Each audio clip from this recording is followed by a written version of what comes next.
Okay, now we are in. We will start. So we'll see the anatomy first. We'll go for an introduction on anatomy and basic concepts of the spine, and then we'll go to some pathology, but limited pathology, mainly trauma. You know the cervical, dorsal, and lumbar spine. Yani these are we'll see the different vertebral bodies, and there is some specificity about C1 and C2 vertebral bodies. We'll see the neural and musculoskeletal structures, imaging modalities, the differences and indications of them. And the vertebral column trauma, it will be the main target for pathology. So I think probably you should have you probably had already a small introduction on X-ray, CT, MR. These are the main modalities that we use to explore the spine. X-ray and CT, very commonly we use it in trauma patients to evaluate fractures, and it's very fast acquisition. MRI is much better to evaluate the soft tissue, and there is no radiation in it, but it's the main modality to evaluate the cord, the spinal cord, and we use it very commonly as a routine for back pain, particularly looking for radicular pain, let's say compression of nerve roots, exiting nerve roots. And then there is a modality, which is, of course, the nuclear medicine that can evaluate the bone as totality for metastasis or infections, something like this, the bone scan. An example of X-ray, so you have like a lumbar spine in X-ray, and this is a CT scan, a reconstruction in the sagittal plane. Then these two are MRI images, T1 and T2, showing the vertebral bodies and showing the conus medullaris and the coda equina roots. The discs are better evaluated. And the CSF, you can see it in white in T2 weighted images. CSF, you see it black on T1 weighted images. So X-ray is very commonly we use it, as you know, in emergency for trauma or intraoperative localization. It's inexpensive, widely available, quick, and can be portable.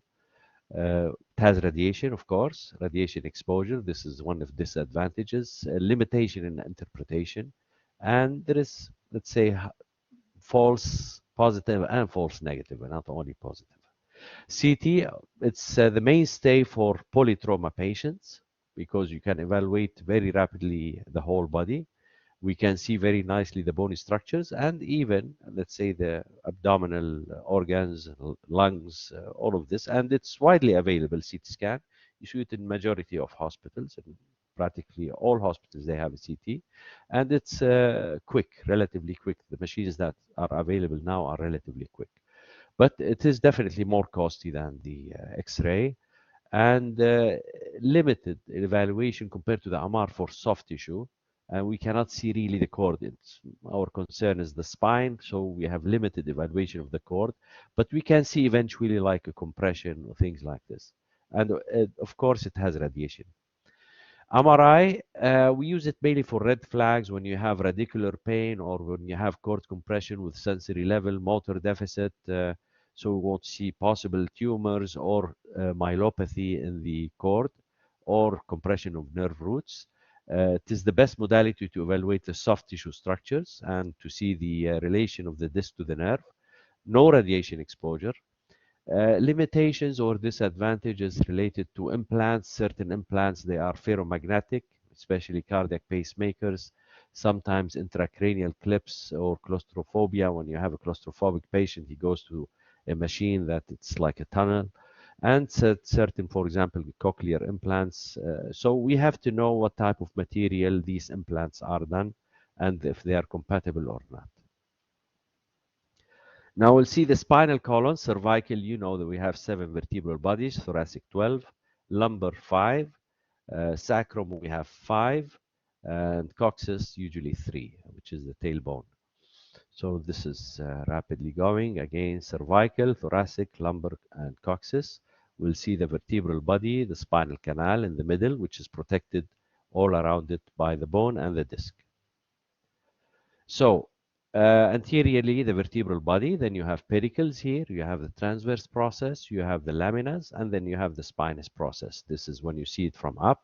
On the lateral view, this is the vertebral body, you have the transverse process, then you have two articular surfaces, one superior, one inferior, to articulate with the superior and inferior vertebral body and the spinous process.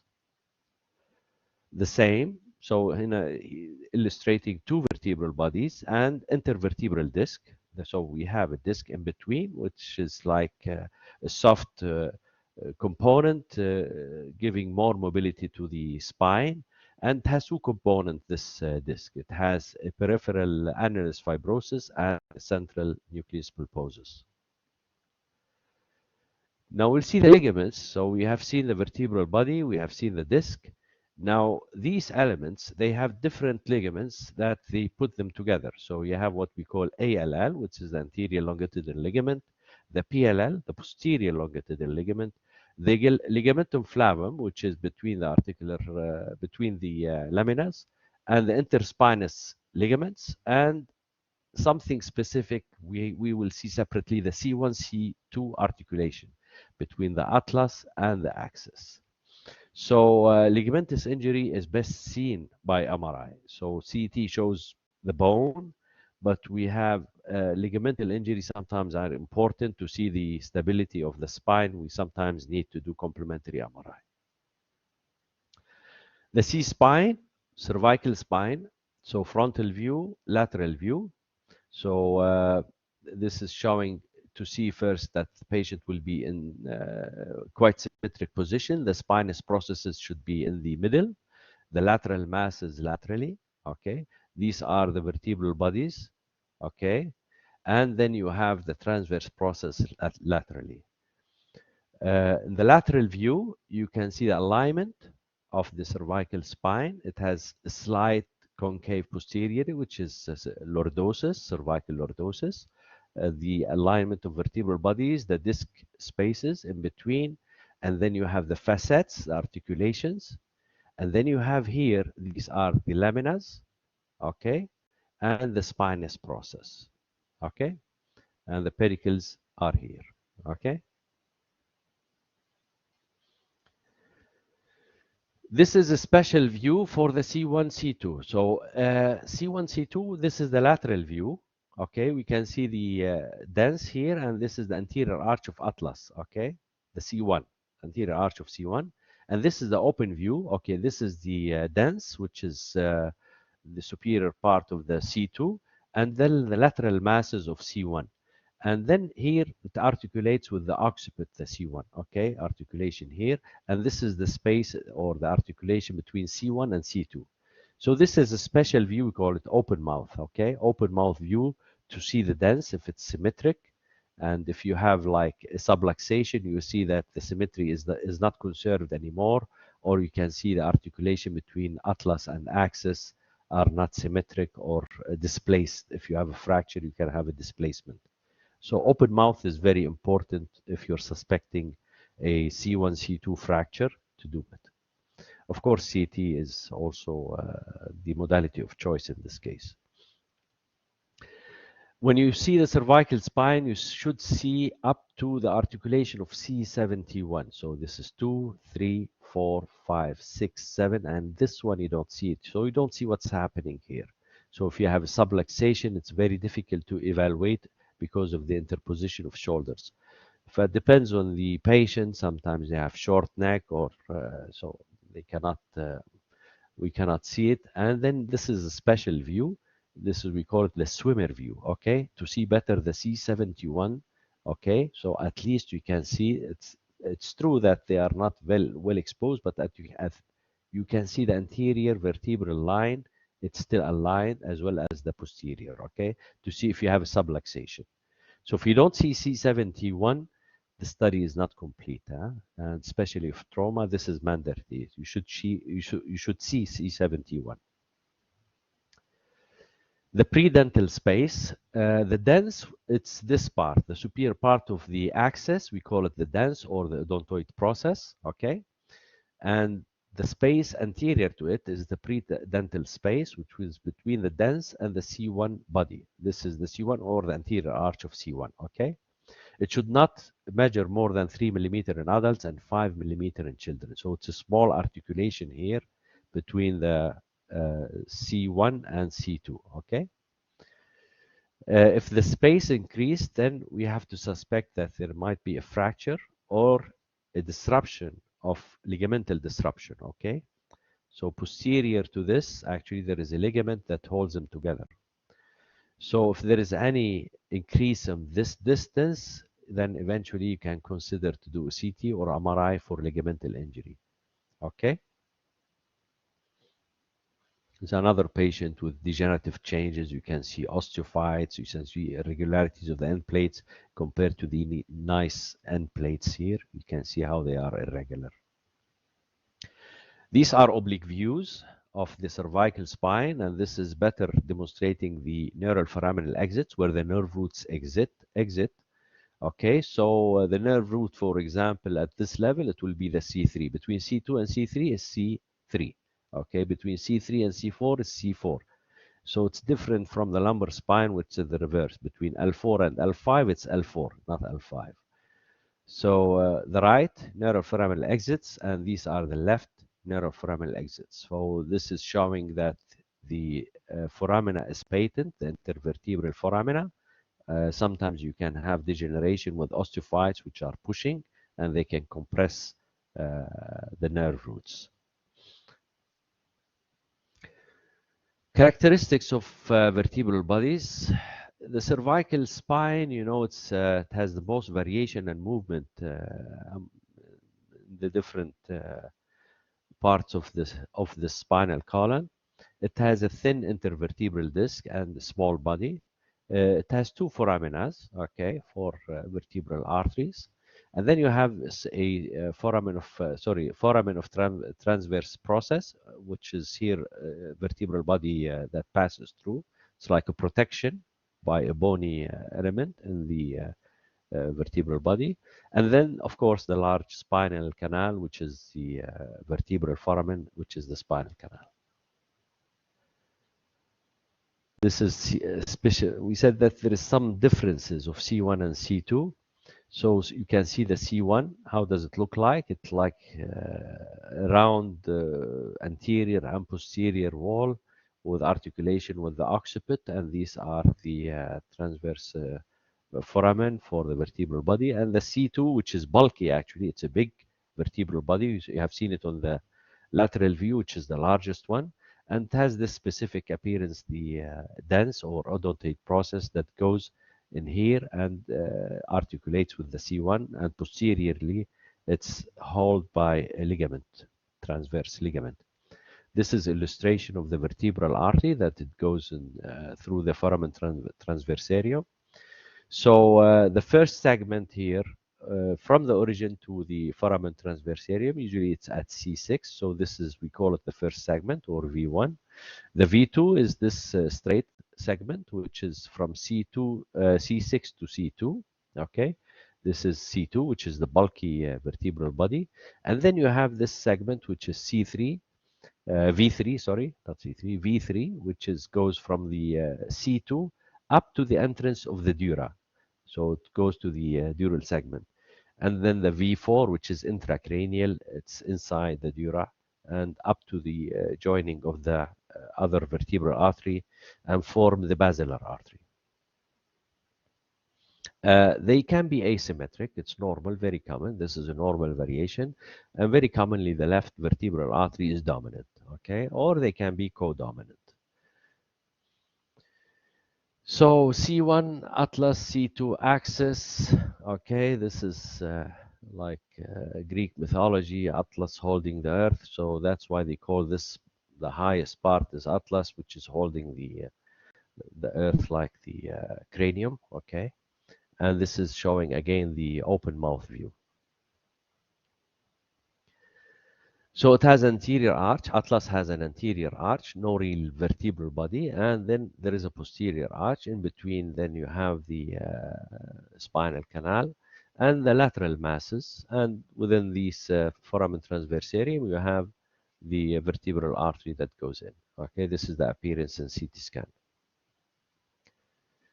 Lateral view, C1 and C2. So this is, you can see that the C2 is very large, bulky, and this is the anterior arch of atlas, and this is the posterior arch of atlas, and you can see the alignment. Now the ligaments, we have seen there is a lot of ligaments here.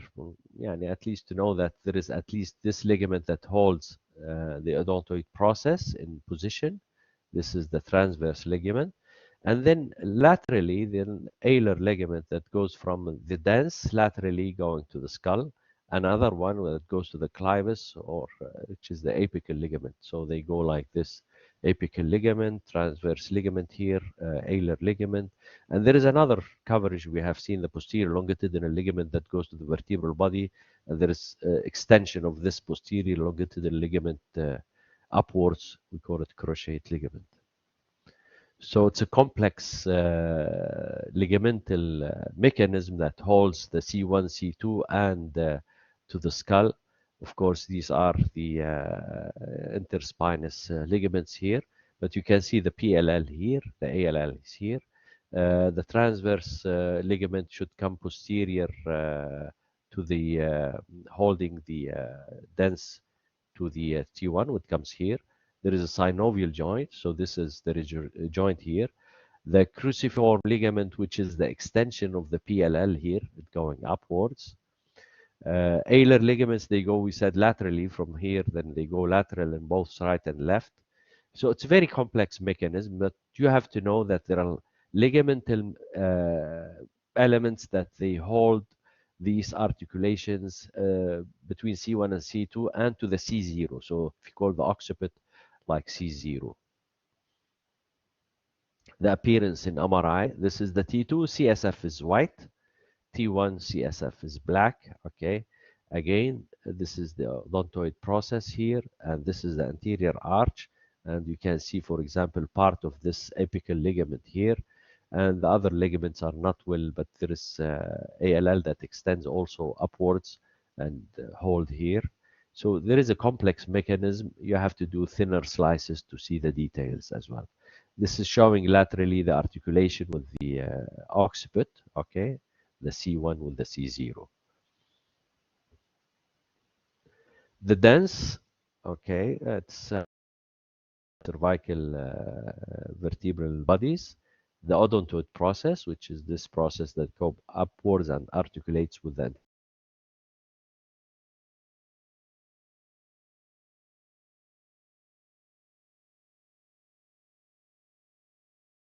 masses are small. So at C2, we have seen that the V3 segment of the vertebral artery it will go laterally to it and enters intradural part of the vertebral artery.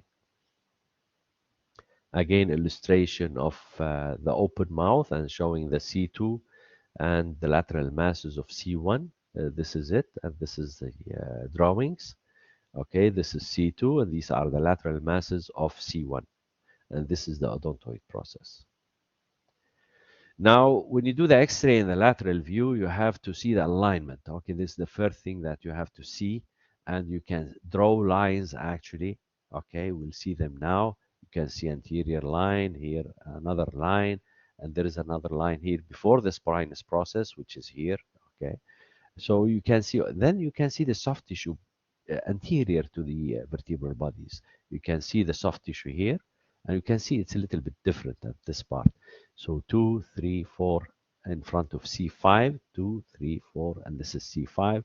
You see it's different. So this, you have to have an idea about the thickness of the anterior soft tissue in the precervical region. So these are the different lines and the precervical soft tissue as well, okay? So this is the soft tissue in retropharyngeal. So this is like in the retropharyngeal space. It should be less than 10 millimeter. Here it's between 5 and 7. This in children less than 14, but in adults less than 22, okay? So you can imagine if you have fractures here, you can have hematoma and you can have this soft tissue bigger, okay? Again, showing the different lines. So the We see the anterior vertebral line, which is this one, the first line, the anterior vertebral line, the A, okay, and then the posterior vertebral line, which is this one, and then you have the spinolaminar line, which is this one, okay. So three major lines that you should they should be very smooth and linear. So we can imagine, for example, if this is going anterior slightly and then you draw a line and this is going anterior, then you have a subluxation, then it's possible that you have ligamental injury or a fracture. You have to see this. So these are the different lines, and this is showing the soft tissue pre-cervical. You can see the pre-cervical soft tissue. Frontal view, you can see the trachea. It should be, to see that the patient is symmetric, it should be in the midline. The spinous processes are here. So this is air in the trachea, which is this one, which is black. The spinous processes, you can see them through it. The facets are lateral. These are the facets. And the pedicles, you can see the small round elements that you can see here. You don't see them very well in all directions because the beam, it can be, the beam of X-ray is not going through them all the way. Again, a lateral view, spinous process, precervical soft tissue, vertebral bodies, the intervertebral disc, the dense anterior arch of atlas, the trachea is here, okay?